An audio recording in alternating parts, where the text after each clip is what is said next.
En aquellos días comunicaron al rey de Egipto que el pueblo había escapado. El faraón y su corte cambiaron de parecer sobre el pueblo y se dijeron: ¿qué hemos hecho? Hemos dejado marchar a nuestros esclavos israelitas. Hizo preparar un carro y tomó consigo sus tropas. Tomó 600 carros escogidos y los demás carros de Egipto con sus correspondientes oficiales. El Señor hizo que el faraón se empeñase en perseguir a los israelitas, mientras estos salían triunfantes.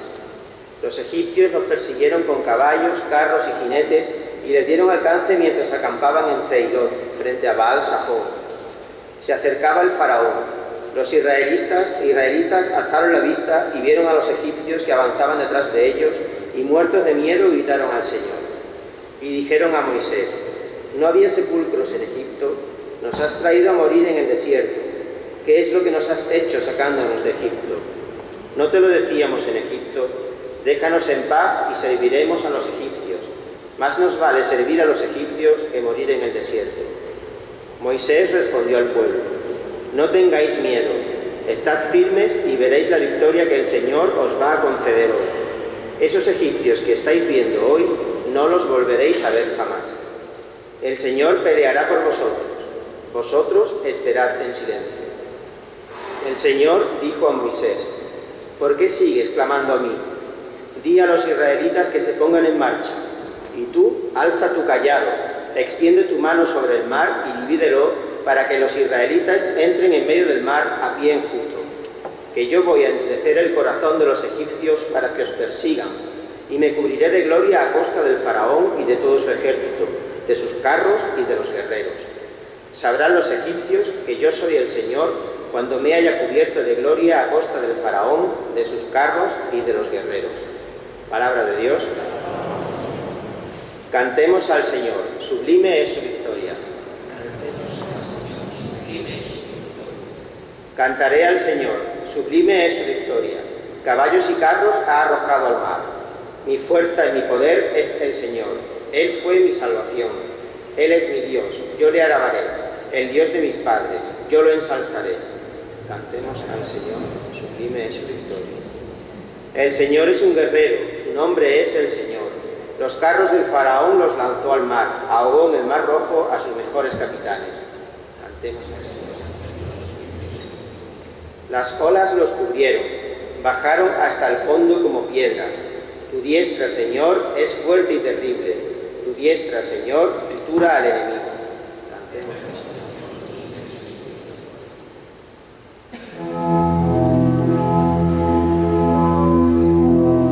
El Señor esté con vosotros y con tu espíritu. Lectura del Santo Evangelio según San Mateo.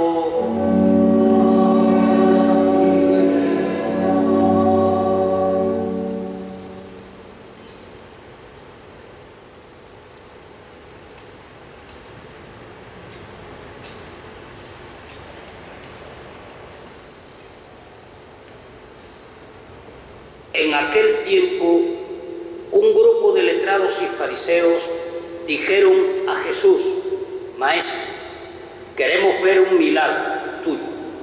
Él les contestó: esta generación perversa y adúltera exige una señal, pues no se le dará más signo que el del profeta Jonás. 3 días y 3 noches estuvo Jonás en el vientre del cetáceo. Pues 3 días y 3 noches estará el Hijo del Hombre en el seno de la tierra. Cuando juzguen a esta generación, los hombres de Nínive se alzarán y hará que la condenen, porque ellos se convirtieron con la predicación de Jonás. Y aquí hay uno que es más que Jonás. Cuando juzguen a esta generación, la reina del sur se levantará y hará que la condenen, porque ella vino desde los confines de la tierra para escuchar la sabiduría de Salomón, y aquí hay uno que es más que Salomón. Palabra del Señor. Gloria a ti, Señor Jesús.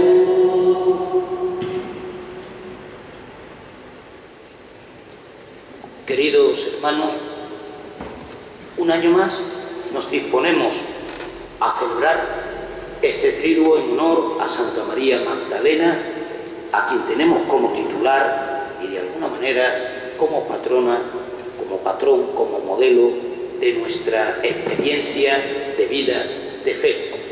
Y hemos escuchado en la palabra de Dios un tema que nos puede inquietar, un tema que casualmente se da pues, con una asiduidad bestial, con una asiduidad enorme. Por un lado, cuando Dios interviene, nosotros no sabemos de esa intervención o queremos modelarla a nuestra imagen y semejanza.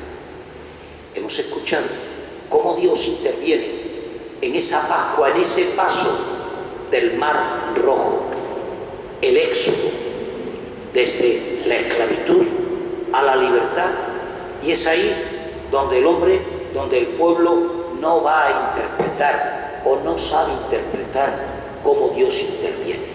El texto pone como dos grandes personajes protagonistas de esta historia. Por un lado, Dios, que lleva la iniciativa, que ha sido el que ha promovido, que ha sido el que ha ido creando las circunstancias externas idóneas para que se llegue a ese momento.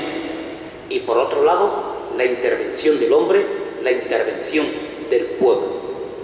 Dios pone la acción, prepara el camino, prepara la situación, pero es también el hombre el que tiene que salir al encuentro de esa situación y descubrir que ahí Dios está interviniendo. Y en este caso, el hombre pues interpreta que Dios no está allí para nada, que parece como mentira que por boca de aquel que habían declarado su líder Moisés, los haya sacado para hacerlos morir en el desierto, que mejor estaba en otro sitio, que mejor estaba en la esclavitud, en lo cómodo de no tener que usar la libertad, en lo cómodo de no complicarse la vida, en lo cómodo donde, bueno, sí me están sometiendo, pero yo no tengo que hacer grandes esfuerzos.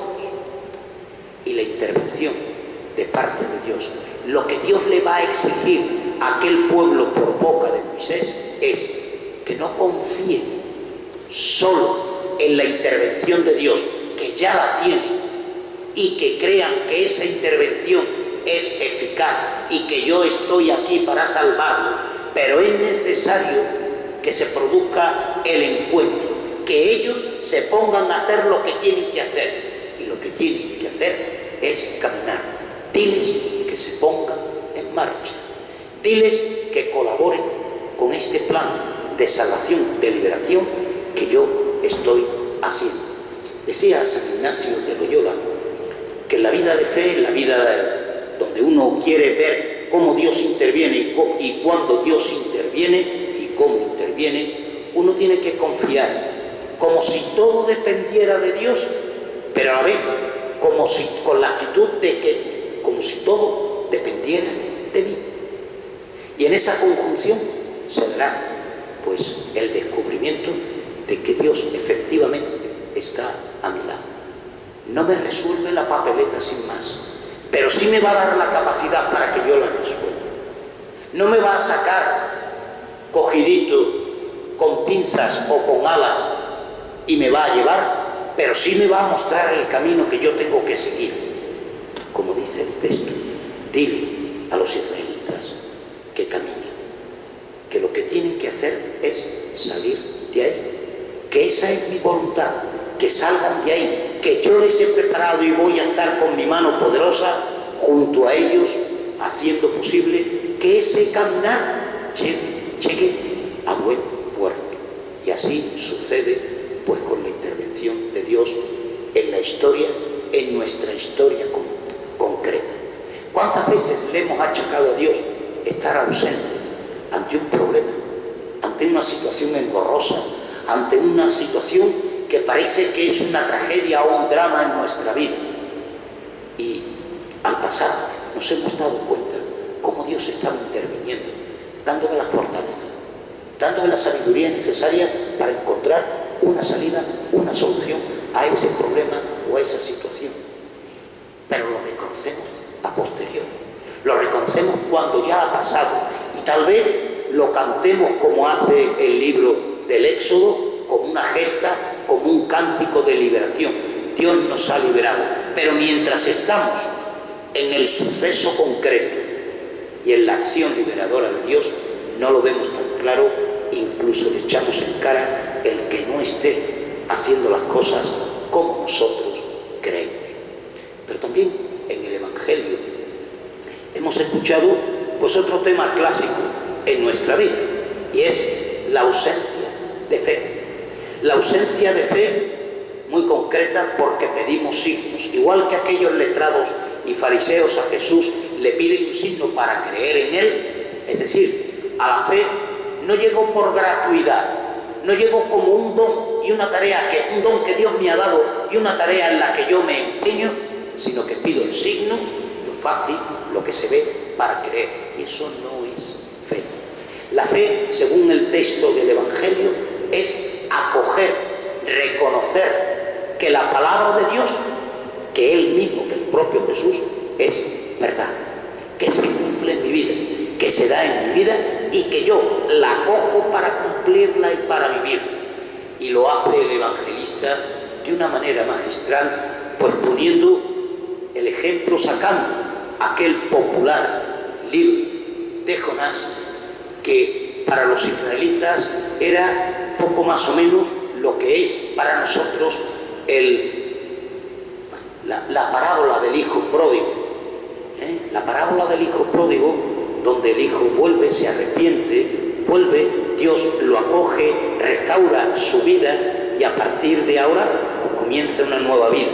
Pero en la parábola del hijo pródigo hay una falta de fe por parte del hijo mayor que no acepta el designio del Padre. Y ahí está la fuerza del evangelio del hijo pródigo. Pues igual, en el caso de Jonás, los ninivitas aceptaron la palabra de Jonás, aceptaron la palabra de Dios y se pusieron en condición de cambio, de conversión. Para nosotros no consiste en que Dios nos dé, Jesús nos dé un signo. Su palabra nos tiene que bastar. Su palabra liberadora me tiene que hacer caer en la cuenta de que sigue en medio de nosotros. Y a partir de ahí yo me uniré, yo aceptaré esta palabra y como el pueblo de Nínive me pondré en camino. Como el hijo pródigo volveré los ojos a Dios y cómo no, pues llama a aquella generación adúltera sencillamente porque no guarda la fidelidad de amor de aquello que Dios le había dicho. Dios hace una promesa al pueblo, al creyente y en nuestra propia historia y la cumple. Cuando yo pido, no tengo fe, no creo los lazos de esa relación de fe, de adhesión incondicional a la palabra de Dios, estoy adulterando, estoy provocando el adulterio con Dios. Me separo de Dios para irme con otros dioses, con otras posiciones o con otros esquemas. Y es también para nosotros esto una realidad. Pedimos el signo, que Dios intervenga, que Jesús intervenga. Y a veces incluso hay quien me duele mucho cuando dice yo he perdido la fe porque Dios no intervino en mi vida. Hijo mío o hija mía, Dios intervino, claro que intervino. Fuiste tú el que a lo mejor no supiste verlo. Para la fe, para la vida de la fe, es necesario solo una cosa, la actitud de acogida, la actitud de apertura a ese plan de salvación, a esa voluntad de Dios que se me manifiesta, que se me da a diario a través de su palabra. Y nosotros, al conmemorar a Santa María Magdalena, aquella mujer que se creyó la palabra de Jesús, aquella mujer que caminó hasta el último instante al lado de Jesús en una fidelidad de amistad constante y de discípula constante, tiene el gran privilegio, la gran oportunidad de ser la primera testigo pues de la resurrección. Y también me gustaría recordar esa otra figura de María Magdalena que es presentada como la mujer que se arrepiente. Aquella relación tan intensa que tiene con Jesús es fruto de una conversión. María Magdalena ha escuchado su palabra. María Magdalena la ha creído, la ha hecho vida, y María Magdalena se adhiere incondicionalmente al programa, a la persona de Jesús para seguir. Y la consecuencia va a ser que luego se convertirá en la primera testigo del gran acontecimiento de la resurrección. Pues que ejemplo de María Magdalena sepamos acoger, escuchar y encajar en nuestra vida la palabra de Dios para así poder levantarnos a pesar de todos los inconvenientes, a pesar como María Magdalena de haberlo visto muerto en la cruz y desde la fe saber que iba a resucitar y ponerse en camino para anunciarlo a sus discípulos, para anunciarlo a aquel grupo. Que sean como ella, hombres y mujeres de fe, capaces de escuchar la palabra, de levantarse y de pronunciarla o proclamarla allí donde nos haya tocado vivir. Que así sea.